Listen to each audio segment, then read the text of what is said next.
Okay, so now we're going to head off and drive back, and we'll see how the range pans out if we do this. So I'm actually going to head here to Crawley, and that is showing 36% on arrival, and we're going to arrive at 1 o'clock with a 1 hour and 10 minute driving time. All right, let's go.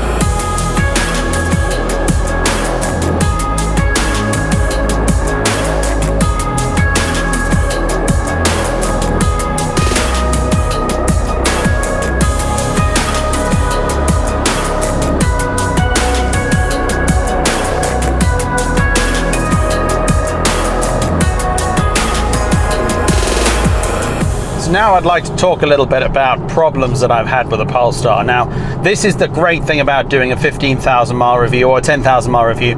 So many of the reviews, obviously, that you'll see online from the typical review outlets will be simply based on having the car for a few hours, a few days if they're lucky, or a week or so. And then there are some really good people on YouTube that do much more in-depth tests and analysis. But I think you kind of have to, if you want to really understand what a car's like, then having it for a year, you can't beat that, 10, 15,000 miles, something like that, to fully understand what the car's actually like. Because I think it's all very well that a car is great to drive and really fun and all of that kind of thing, but it's often down to problems and things that go wrong for a lot of people that makes them decide whether or not they actually like the car that they've chosen. So I want to dedicate a good chunk of this review to problems that I've had with the Polestar. If you've been following Polestar or you're interested, you will know that there were problems, and there always are with new cars when they were released. So at the very start, there was some form of safety recall. I can't actually remember what it was, but I remember having to take it back to Volvo, I think twice, maybe once was software related, and the second time was definitely some form of hardware. And it was quite a long process. It was a good few hours, that I think maybe even a full day, that they needed the car for to change some kind of components that were quite important. So those are the two major things that came up that were sort of safety recall issues. When it comes to actual problems, I haven't really had very many, so I've been quite fortunate, and I hope that this continues with the car. My main criticism and my main issue has been to do with the connectivity. And if you've watched any of my other videos, you'll see some of the earlier ones. I even made one that wound up a lot of people about why not to buy a Polestar. That was kind of just a bit of a clickbait style joke. But what I was trying to emphasize is the frustration of an owner and a driver of a car that has a little thing missing that isn't quite working properly, that can actually floor the experience of ownership significantly, and that was to do with connecting to the mobile data network. Now, at first it didn't seem to be a problem. I had no connectivity issues, but over time I started to find that I would lose connection to the internet. I would lose my data connection, and this car is built around the whole concept of being connected to the internet and having live data at all times. Now, if you had asked me 20 years ago what's going to annoy me when I own a car in 20 years' time, I don't think that would ever have crossed my mind, that not being connected to the internet in my car was going to be a problem. I mean, we're talking about first world issues here. Who cares whether you're connected to the internet in your car or not? But the problem is, in a car like this, it makes a difference because it's been designed that way. And when you're not connected to the internet, Google Maps stops working properly, Spotify doesn't work properly, and before you know it, you're kind of frustrated because you're expecting something that you just can't use, and it really, really winds you up. And that was frustrating because it was very intermittent. Now, at first, it wasn't too much of a problem because I would just tether my phone, and then I would have a data connection, and I'd just carry on. And that's great. It's just like using a tablet. You can tether it to a phone or any other form of data connection, even connect it to your Wi-Fi at home if you like. But after one of the updates, for some reason, I stopped being able to tether to any device or connect to the internet at home or connect to the internet via the mobile data system, which became intermittent. And that was the most frustrating experience, because you'd end up with a couple of days where you had no connection and you couldn't even tether your phone. Now, that was then subsequently fixed with a software update. And this is the good thing, connectivity issues seem to have largely gone away for me. I have been driving for months now where I haven't had any problems with my data connection. If I do, it's for a couple of minutes and then it comes back online. And the good thing is I can tether my phone. So I'd say that, yeah, Polestar have done a really good job of fixing that issue. The thing that they didn't do very well, I found, with communication, was explaining what the issue was and why it was taking so long to sort it out. Whenever I wrote to customer services, they were always very helpful and the response was very quick, but no one had been empowered or given any information to say how long it would take to fix the problem and sort of take ownership of it. But the reality of it is they did, and they fixed it. So now it's all good. From my point of view, I don't know what other owners are experiencing and whether or not it's still an issue that's coming up for people. On that note though, customer services have been very helpful. This is an unusual car. Like before, when I had a BMW, you'd have to phone BMW. It sort of, you feel like, I don't know if they're franchised or not. I think they are, but however it works, your experience feels a bit disconnected from the product you've bought. Polestar has been very different. Because there's no dealership as such, and you don't go to Volvo, you go to Polestar, and their standard way of doing everything seems to be via emails and support tickets, and I have always had excellent support and communication from them, and they've always been very quick. Normally they get back to me within, I'd say, a matter of hours, answering questions. A few times I had an issue with connecting the app, and they sent me some extra instructions. That is one of the problems I did have, was getting the app set up is not the smoothest experience, and then when you switch phones, if you get a new phone, connecting your new phone is not as easy as just installing the app and going. You've got to, I don't know, start the whole process again. It took 20 minutes maybe, but customer service were very helpful at sorting out that issue for me. So other problems that I've had, I had a nail in a tire, which that's not really a car problem or Polestar's issue. You can see it here. So they got their breakdown recovery out very quickly. The nice thing is, in this car, you just press this connect button up here and it dials you straight through. You speak to someone, you pass limited amounts of information, tell them where you are, and I think an hour later a breakdown truck was there to do a temporary repair on the tire, and I was on my way back home. But what seemed to happen then is that I had a choice of either taking the tire to Volvo to get it dealt with, which took way longer, or to a local tire company, and they repaired the tire because it wasn't a major issue. Still a lot of life left in it. The tire's fine, but I don't have this tire pressure monitoring system working now. Since I've had that done, it just says that my tire pressure's low. Polestar said I need to go to Volvo and have that whole system reset. I haven't got round to doing it because, again, it's going to take me an hour and a half to do that. I'll do it at some point. But that's literally it as far as my 15,000 miles being concerned. Other than that, it's been a great experience driving this car, and let's just hope it stays that way. I want to talk a little bit about using the app for the Polestar, and this is something I've mentioned in my other videos, but over the last year and a bit of having the car, the app has been something that I think is a significant development and also perhaps a bit of a disappointment. When the car was released, it didn't have an app. Polestar were very honest about that, and they said it's coming. It was delayed. They didn't release it when they originally said they would, and that's fairly understandable. Software problems, things like that. They wanted to work. But I think a lot of users would agree that when it was finally released, it was a little bit of a disappointment. The reason I say this is because there are great apps available for different cars, and Kia, my experience is Kia and Tesla. The Tesla app was super easy to install and get connected with the car. It literally took a matter of minutes. And then you've got your phone as key set up. You've got the option of controlling all kinds of things from the car when you're not at the car, keeping an eye on battery percentage, lots of different functionality that's really useful. And I would largely say the same about the Kia app. The Kia app took maybe 5 minutes to get set up, and it allows you to control so many different things in the car that are not just gimmicky but useful. So firstly, you can find the car if you want to know where it is. So if you've left it in a car park, for example, you can't actually remember. So you've gone to Blue Water Shopping Centre and you can't actually remember which car park you parked it in and which section. You can find it on the app, and I think that's a really useful thing.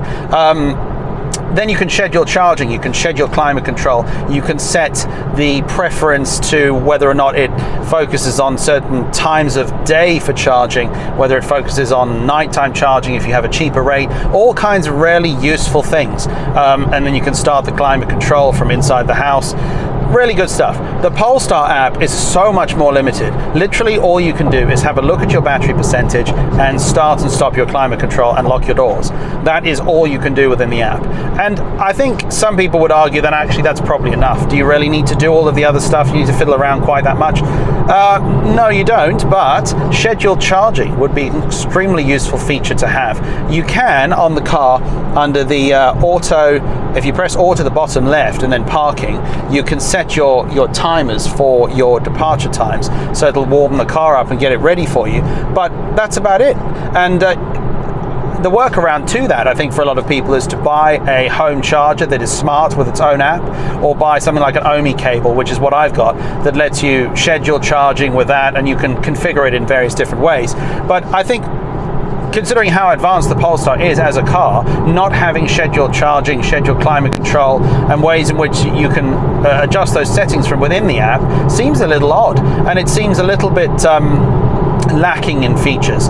But the thing is, it works. It lets you monitor your battery percentage, and on a cold winter's morning it lets you start your climate control when you want to from inside the comfort of your house. So the basic functionality is there, but there's a lot that could still be done by Polestar to improve that and to get the app up to speed and have it, you know, in a similar kind of style to Tesla or Kia, at least with similar level of functionality. So I want to talk a bit about range and charging the Polestar. Charging is a complex and in-depth subject that generally applies to most electric cars and is not really Polestar specific, so I'm not going to go into too much detail about charging. But what I will say is that you can charge absolutely fine at home. All functions work. You can choose whether you want 32 amps on your 7 kilowatt charger, be able to control things like that, and then you can do your rapid charging when you're out and you're on the road, and it will charge fast, up to 150 kilowatt charging. That has been improved through software updates. I personally have yet to see that kind of speed, but Polestar have done a lot of work on the way in which the batteries set up, the way in which the charging system works. It will charge quickly, perhaps not as quickly as something like an Audi e-tron, or even as quickly as some of the Teslas, but in the real world, does that really matter? I don't know. If you're driving every single day or 3 or 4 times a week and you need to use rapid chargers on a regular basis, those extra few minutes lost might be of consideration to you. For us, it's made no difference. We've done, as I said, plenty of longer trips where we have had to use rapid chargers, and often you end up with a 50 kilowatt charger or a 100 kilowatt charger, in which case it makes absolutely no difference. I haven't used 150 kilowatt chargers that many times. Fortunately, I think we've used a few and we've got slightly faster charging speeds, but the reality of it is I don't think it makes that much of a difference. It charges quickly and it's no big deal. It's a very simple process on this car. Now, the range is a really hot topic. That is something that people talk about all the time on the internet when it comes to electric cars, and actually that is the first question that everybody asks me about the Polestar is, do you like it and what kind of range do you get? And I think that's quite interesting because there still is this fear, I think, of adopting cars that can only do 200 to 250 miles on a single charge. And personally, I haven't found it to be any issue whatsoever. That is probably it's almost insignificant, I think, the amount of time that you spend driving a car. You get used to the way that these things work. But for me, the range, I would say, to summarize, is between 200 and 250 miles. Now, that is based on a whole load of different tests that I did last winter in bad weather. So when it was rainy and really cold, there were a couple of days with rain and 2 or 3 degrees, the range was down at 190 to 200 miles. So that wasn't particularly good, because you really do find that is quite limiting if you're going to do a long journey. Now, the opposite side of that happened in August, in the summer, when we went up to the Lake District. The range was probably more like 250 miles. We were driving when temperature was 18 to 20 degrees, and we were driving on longer routes with rapid charging happening in between, and then driving again. And when you get your battery up to temperature and you have nice weather to drive in, the range really does improve quite significantly. And in that case, we were getting 250 miles on a single charge. Now, the reality of it is you're not going to do 250 miles because you're going to want to end up with some battery left when you get to your charger. But if you've planned your trip quite well and you know that you're going to a charging system that's got lots of chargers available, so if 1 or 2 of them aren't working, you've got a backup option, then you could actually run it down to a really low percentage. And I think last winter I took it down to like 3 or 4% at one point, because I knew I was going to GridServe, which is a really reliable charging system, and there wasn't going to be any issue finding a working charger there. So in those particular cases, you could take it down to low charge numbers. But I think in the summer, realistically, you're going to be doing maybe 230 miles, maybe 220 max in this edition of the car. Remember that the newer versions might be slightly different, and you might get better or worse range depending on what you choose. But 220 to 230 miles for me was actually perfectly fine. If we've got kids in the back, they don't really want to be sat in the car for more than 2 hours, I'd say. And 2 hours at 70 miles an hour is only 140 miles. So even if we pushed it to 3 hours of driving, that's 210 miles. Now, even for me, 3 hours is a push. I like to get out, stretch my legs, wake up, maybe have a coffee. So I think 2.5 hours is probably it. With kids in the back, and 2.5 hours will get you 180 to 200 miles. And that's fine for me.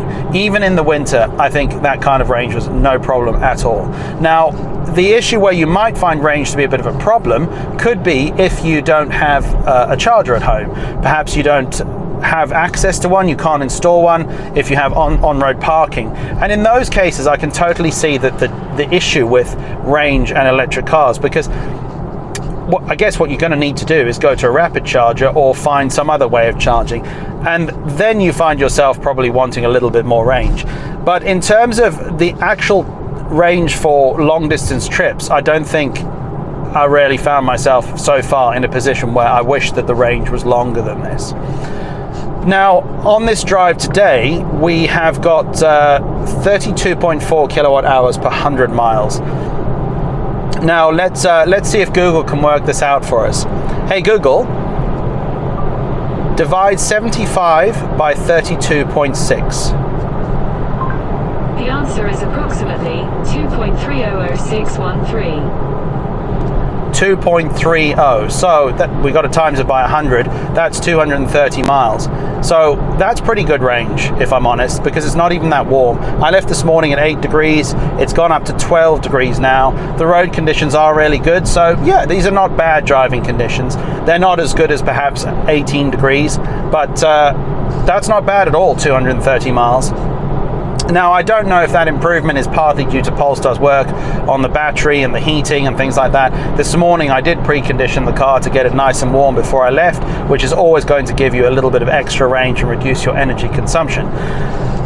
But let's just say I'm happy with it. I don't see range being an issue at all in this car, but what I will say is it isn't as efficient as others. The Kia Soul EV that we have has been getting around 3.4 miles per kilowatt hour, which is really, really good. At the moment, the consumption that we're doing today works out as about 3, which is not bad at all, but this is not the most efficient electric car that you can buy. The Tesla Model 3 is more efficient, definitely, and so are most of the Kias. But what the difference is, it's kind of not a like-for-like comparison. People do seem to compare efficiency of electric cars, but they don't always take into account the way in which the car is designed. So the Polestar is heavier, for one thing, but when you compare it to a car that uses fuel, you've got to remember something like the Kia. Most of the Kias that we're talking about are a lot less powerful, so that means they carry less weight. They might have less motors. The Soul EV only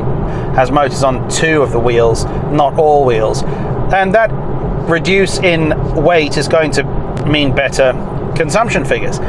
So I kind of expect that. You know, if you were looking at a BMW M4 versus a 320d, well, obviously the 320d is going to have better fuel consumption because of the car is different. So I think that's something to bear in mind. This is a powerful car, over 400 horsepower, and the running cost in terms of electricity at 3 miles per kilowatt hour is actually very low compared to its petrol or diesel counterpart. That all depends on how much you're paying for electricity, because obviously in the UK at the moment, that's a crisis. But if you are at normal times paying, say, 15 pence per kilowatt hour, then that's about 5 pence per mile of driving.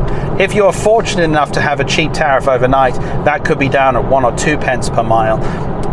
A similar car like this with fuel at the moment, we're paying 150 to 160 per litre. It's crazy.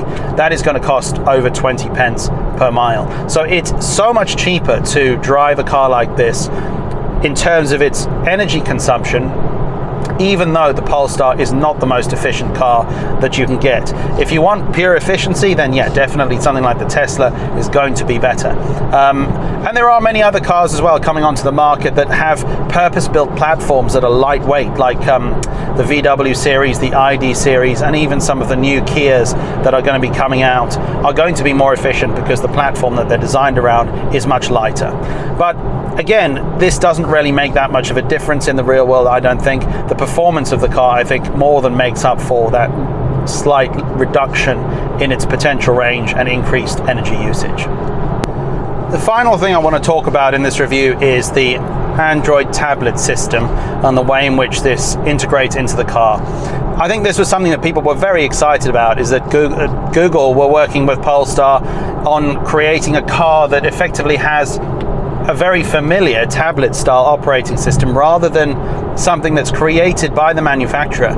And to me, that was very, very evident when I had the XC40 loan car. That was a diesel XC40 from Volvo when they were working on the Polestar. The funny thing is that I could totally see so much of the functionality that's built into this Android system in the Volvo XC40, but it was on their own screen with their own software and their own navigation, and everything just seemed a little worse. The functionality was there. There may have been even more control, but it just wasn't that nice to deal with. And actually, that's the same with every single in-car system. And this is one of the things I will say about the Kia. The Kia's in-car system is absolutely fine. Like, it looks really good, you've got all the controls, but when you go and try and use the navigation, yeah, it's fine, it's functional, but it's nowhere near as good as just using Google Maps on a nice tablet display like the Polestar. So yeah, it's all very well that Kia's app for the phone is better, but how much time do you actually spend on a phone app? Probably not that much time. And how much time do you spend using the system that's built into your car for real world usage? Well, you actually use it quite a lot. So, you know, I'm trying to be realistic here and actually point out the fact that Polestar's system on this tablet is really, really good. And it could be better. There are things that aren't quite perfect, but I don't think those are necessarily the fault of Polestar. I think that's more to do with the fact that it's a new system. So you've got the main app screen where you can download and control your apps. You've got Spotify, YouTube Music.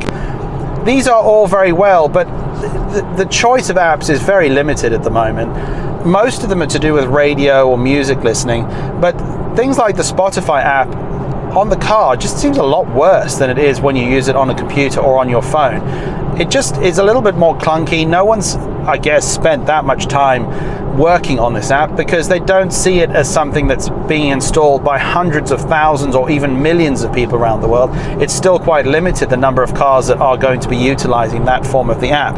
The YouTube Music one is even worse. I find it almost unusable in many ways, and that's unfortunate. But the platform is really good. The ease of operation and ease of use is great, and the Google Maps feature is excellent. So when you are using Google Maps, and I've shown this in many of my other videos, you can navigate to a destination. It will show you chargers en route. It will give you lots of information, and the nice thing about it is being improved and tweaked all the time. So if you are now navigating to a rapid charger, according to the last OTA update, it should preheat the battery for you, and that is a huge benefit. Prior to that, Tesla were really leading the field in that area because you would navigate to a Tesla charger and it would precondition the battery for you. But Polestar have been working really hard on that technology and that integration with Google, and the map system on Tesla is excellent. There's no question about that. That's way better than what you would find on most cars. But Google Maps is really good, and so many times it has found me much better routes. And in a car like the Kia, where you've got Google that you can plug your phone into, of course the Maps works great, but it doesn't display anywhere near as nicely as it does in the Polestar. This screen is such a good way of interacting with the car.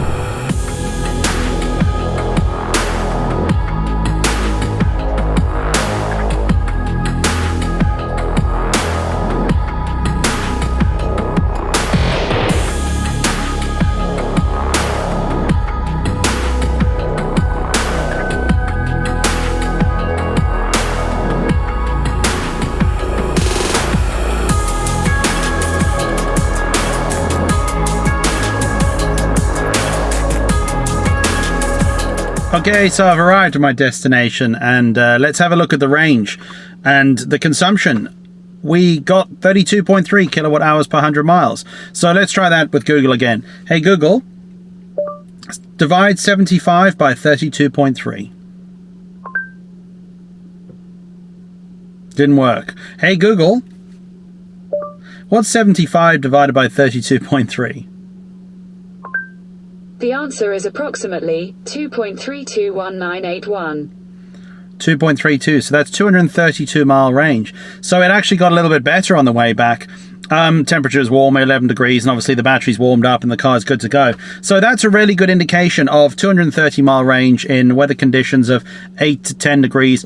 Typical kind of autumn winter weather, dry roads, so that's a benefit. It'll be worse if the roads are wet. But yeah, again, it's a good way of seeing how the range is doing on the Polestar, and we're almost at 15,000 miles, 99 miles away from 15,000. So just to summarize, really, I hope that this has been a useful video. I've gone through lots of different elements of the car, pretty much covering everything, I think, and my own interpretation and thoughts after having driven nearly 15,000 miles with this car. So I hope this video has been helpful, and I'll be back again with another one very soon. Thank you.